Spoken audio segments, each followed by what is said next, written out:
We'll guide you through how to factory reset Windows 11 to default settings. If you find this guide useful, then please consider subscribing and liking the video. This is really useful to go and do, as perhaps you want to go and sell your computer or you just want a fresh start. Well, this guide will allow you to do it. Just remember, everything is going to be lost, so you may want to go and back up your files, any photos, videos, or anything like that. So to go and get started, tap on the Windows button at the bottom and you can then click on Settings. Now come over to the left and select System, and you need to go and scroll down until you see the option for Recovery and click there. Then you want to come into Recovery Options and find Reset this PC and click Reset PC to the right.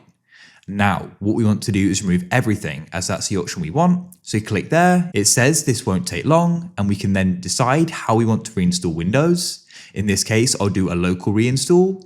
You'll then go and see what's going to go and happen. You can then press next. You'll see a list of what resetting is going to go and do, and this will take a while and your PC will restart. So if you're ready, click reset, and that's it.